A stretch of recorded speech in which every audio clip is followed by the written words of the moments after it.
All right. Today, we're going to go through a couple notes today. We're going to finish up with tangent and cotangent today. Yes, you are getting a new assignment today. It'll be definitely significantly shorter than the last one.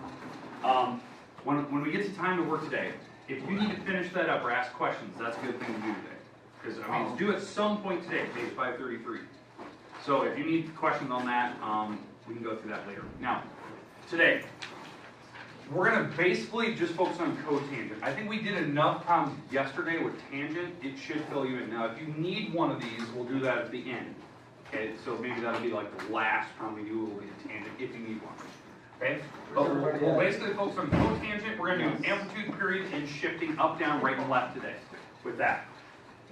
Homework that I'm going to assign today will be due on Friday this week. And like I told you earlier, you will have one more assignment this week.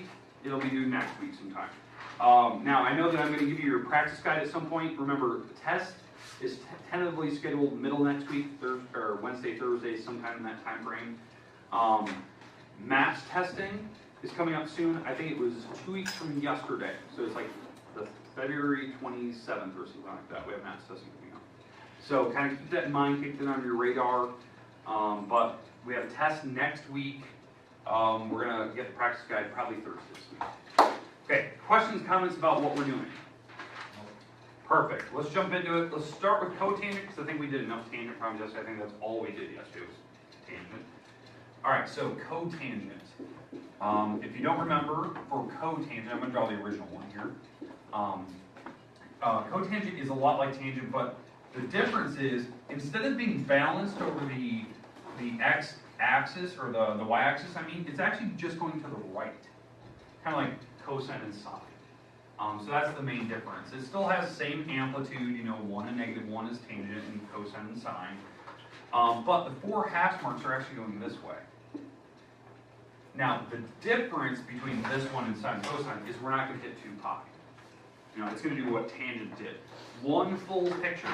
Do you remember what the length was for tangent? It was pi. Now, the problem is with tangent, we have to break it up half and half. Right? Half on one side of the axis, or the y-axis, half on the other. So some of the numbers were negative, some were positive. This one, we don't have to do that. Because we're starting at 0, so it's going the full length. So it's actually going to go out to pi.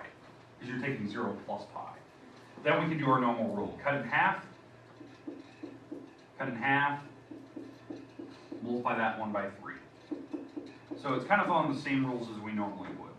Jeez, what's wrong with me writing 2? Alright. Alright, make sense?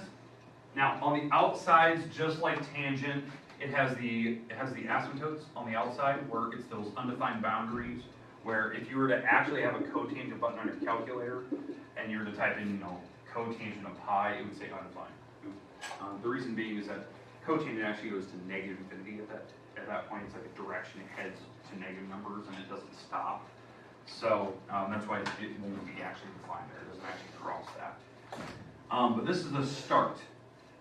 All right, now, again, the picture is different than tangent. Tangent from yesterday, if you don't remember, started in the upper right corner, went down to the lower left. This one is doing the complete backwards, it's doing the flip. We're going to start in the upper left, hit the first marker of the amplitude, hit the center, right on the origin. It hits the next amplitude, and then goes down to negative infinity. So it's doing the complete opposite of what tangent did yesterday. Questions on my picture there? Okay, all we're going to do today, we're going to mess with them. Okay, we're going to go through all those different parts, trying to make sure that you understand, like, how does amplitude affect it, how does period affect it, what happens when you shift it up and down, what happens when you shift it right and left. So that's what we're going to do. What if it's negative? Negative. All right, so let's talk about negative. If there was a negative out front, basically all the numbers stay the same. All that happens, the picture turns over. So this will stay 1, that'll stay -1. These will stay your same numbers, but it'll just look like this. So you don't do it like sine and cosine where you flip like the 1 and the -1? No, you know to do that. You don't? No, it's just the picture flips over. These numbers stay the same. The picture just goes the opposite direction. So instead of, you know, like sine goes up and down, if you had a negative out front, you just do down and up. Okay. Yeah. I heard you like to put the numbers in the wrong spots. I thought All we do is flip it over. Alright. Okay. I'm gonna fix some little terms. Yep. There's only a couple of negatives. All right, questions with cotangent. Let me get rid of the blue. All right, there's cotangent. Now, let's mess with it. So let's do an amplitude and period number. No shifting yet. So somebody give me an amplitude number. 9. 9, okay. So f of x, 9, cotangent. Somebody give me a number on Great. these. 11, 11, 11, 11. 1. Let's go 1/11. 17. Let's go a fraction. We haven't done one of those for a while. Okay, so we're really gonna mess with it. We haven't seen fractions. We did some of the homework, but I just wanna make sure that we know how to do it right now for cotangent. So really the 9 is affecting my amplitude number. So if we're gonna draw a graph here, we're not shifting it up or down, right or left. So I know that I'm gonna have 4 hash marks going this way. I know that my amplitude number, above the center line is gonna be 9. I'm gonna hit -9.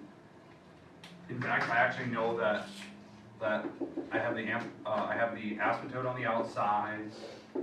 I actually know kind of how it's going to be drawn. There's no negative out front, so I know that it's basically going to look like this. Ooh, jeez. Oh my God, I'm doing tangent. It's going to look something like this, and it's going to start up to the left, kind of cross, go down to the lower right.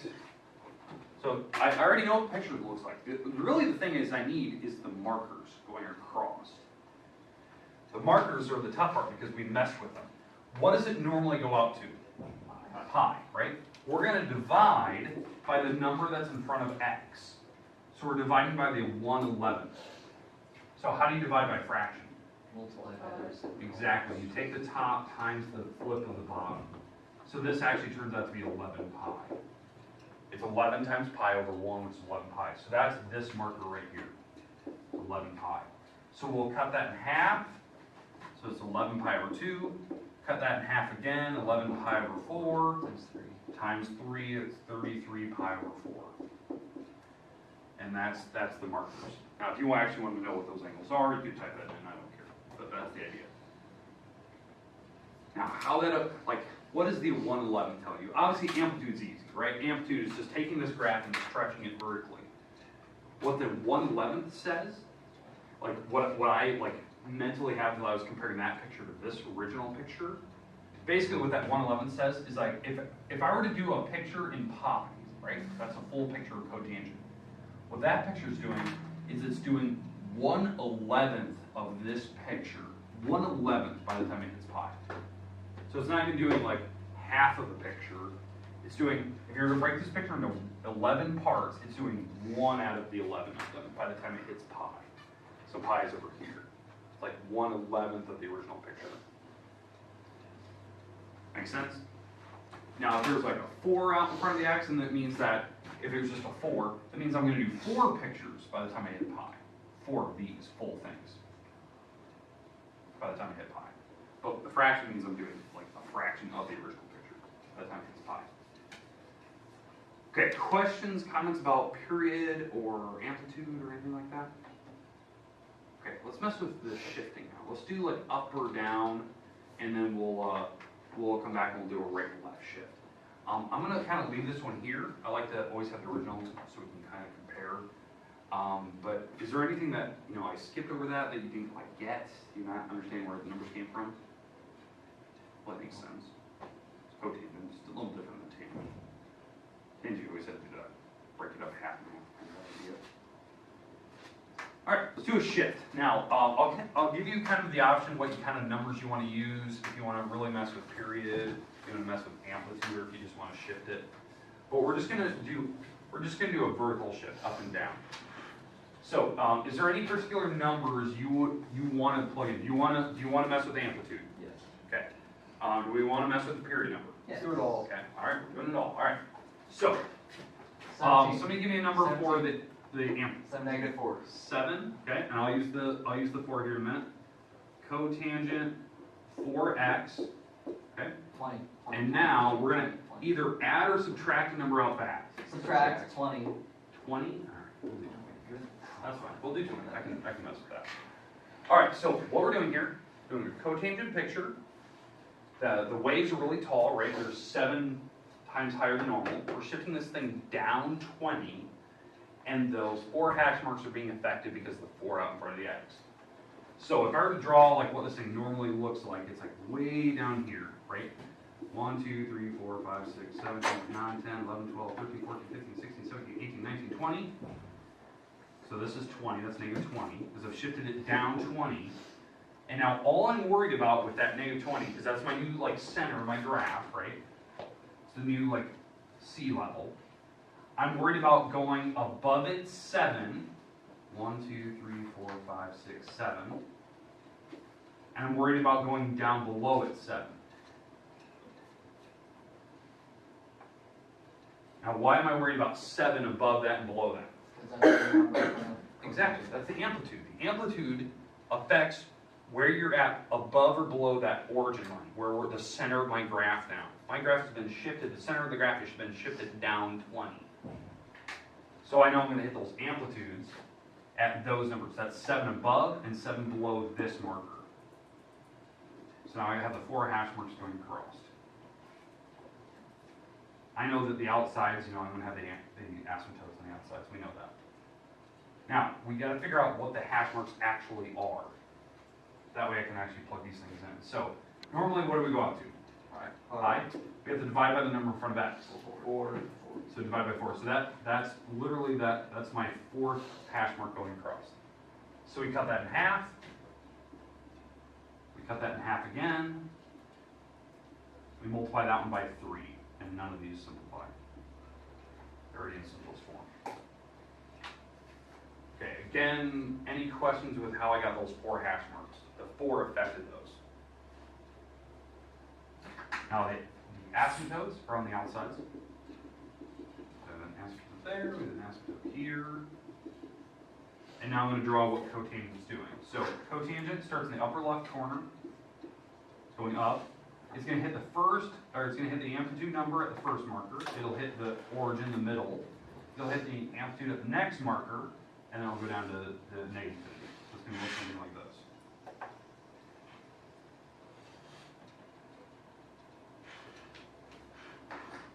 Make sense? So that's kind of what you have to do, for sine cosine. Wherever your center of your graph is, if you shift it up or down, you got to figure out where the waves hit from there. That's probably the most common thing that most people get wrong. All right. I think we're good enough where we can go on to shifting now, other than, now let's do the right-left shift. Okay, this will be the goofy one. Now, the numbers I'm going to pick for the right-left shift, I'm actually going to use the numbers from number 28 from your book. Because they had a really goofy number and I want to discuss it. But any questions with any of the problems we've done up till this point? Because hopefully they should be relatively simple up till now. And again, remember, the pictures I've only done the board video cotangent. We did tangent yesterday. Tangent has different pictures. Okay, jump right into it. Get rid of the original picture here. Alright, so here's technically kind of the last problem I had set, unless you guys want a different one, like a tangent or something like that. Alright, so here's the numbers I had picked out. Cotangent 2 pi x minus 4. Those are the numbers that were on your number 28 yesterday. It was just goofy, the way that it was set up. Okay, so the amplitude number on this picture is still, 1 and negative 1. We don't have any negatives on that out front, so we don't need to flip the graph over, right, the picture anyway. But I do need to figure out where these 4 hash marks are, because we're not starting at 0, 0, going this way. That thing's been shifted right or left. So we got to figure out kind of where the starting point in my graph is, like where the leftmost side is. That's pretty much what we're always finding, the leftmost side of my graph. So what I do is I do this. I set this part that's in the parentheses equal to 0. And I figure out where the leftmost marker is going to be. That's where the one for tangent cotangent, that's where the asymptote is going to be. So how do I solve this for x? 4 over 2 pi. Yeah, exactly right. You're going to add the 4 across, you're going to divide by the 2 pi, which is goofy in itself. Right? Because the 2's, the 4 and the 2 would cancel to be this. That is super ugly. I know it is ugly. Okay, I would never write a fraction like that. Now, there's no rule that says you don't have to leave pi on the bottom. You can leave pi down there.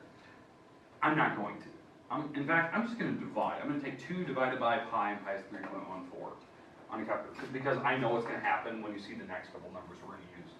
So 2 divided by pi, that is 0.636. I'm going to use that number. That is this starting point. That is the leftmost side. That is actually where my asymptote is going to be for my cotangent graph here. And I'm going to go 4 hash marks this way. And that's where the asymptote will be over here. In fact, I know the graph is roughly going to hit the first marker here, it's going to hit the origin, it's going to hit the next marker here, and go down to -50. So I already know roughly what this picture looks like. Just I need to know where the markers are at. Okay, now to figure out the markers. This is where you have to think about, okay, what does a normal tangent normally go out to? Yeah, it goes out to pi, normal. So we have to figure out what is the spacing there. So this is the part that I do for sine and cosine. I do this for tangent as well. That normally I think about on a normal picture, I hit pi, right? And I have those 4 hash marks. But we always have to divide this by the number that's in front of x. What's the number in front of x? 2 pi. That's the number that's in front of x. I'm going to divide by that. What will happen here, these pi's will simplify, and what is this fraction here? 2? Nope. 1/2. Yeah, it's half. This simplifies to be half. I'll cut that in half, so that's 1/4. Cut that in half again. Multiply that by 3. So, like, if it was a normal picture, these would be the markers I'd be hitting. Right? So, half, multiplied by 3. Why I do that is I need to know this one. I always want to know the first marker. That's how it works for tangent as well. I want to find that one marker right next to the origin. Because this is the spacing to get to each of the markers. That's the spacing. They're going to add a 1/8. Now, obviously, we've been working with decimals, right? That's my first number, so I'm just going to write that as a decimal. 1/8 as a decimal is 0.125. And I'm going to add that number each time to actually get my 4 hash marks. So I'm going to take this 0.636, I'm going to add 0.125 to it. So, somebody have a calculator around you? Have your calculator there? Take 0.636, add 0.125 to it. 0.761. 761, all right? Now we're going to add another 0.125 again. 886. Add another 0.125 again. 1.011. Okay, add another 1.25 again. 1.136. Okay. And those are my 4 hash marks going across. Because I figured out the spacing to the first marker, and then I add it. I do that for sine and cosine. I always try to figure out what is the spacing they're using, and that, if it was a normal picture, and then that's what I add to this first marker, wherever it's at. I don't care if it's over here. You just add the 0.125 each time. It'll give me each marker. So you always add 0.125. Well, in that case, I would, right? You have to find it for your particular problem. So, you know, if they put a 7 here, then that's pi over 7, pi over 14, pi over 28. And I'd be adding a pi over 28 each time. I always have to figure out the marker for cotangent or tangent. Tangent's different. I mean, I have to, you know, draw that, what a normal thing looks like, and then figure out that first hash mark. That's what I did for sine and cosine. I know that it goes up to 2 pi, you know, and I'll divide that by the number in front of x, and then figure out the rule here, and figure out what to add each time. That's what I did.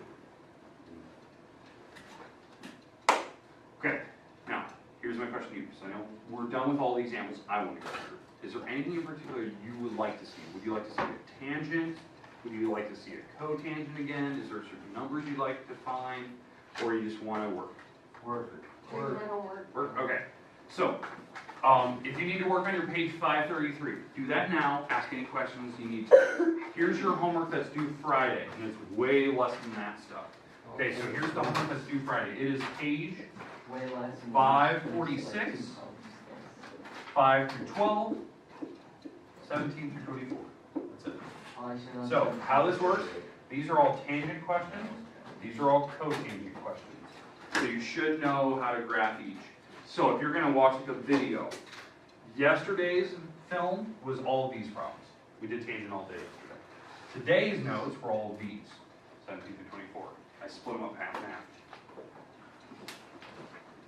There you go, the rest time is yours.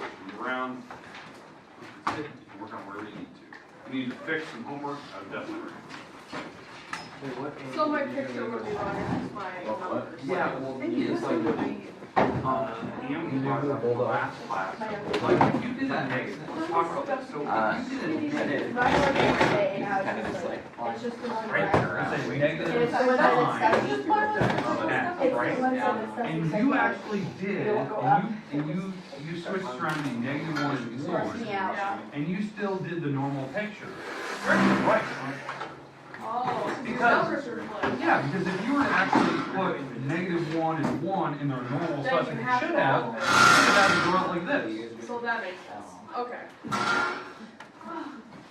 Well, what's it mean when it's three tangent x over four? Yeah, I would struggle with nothing done.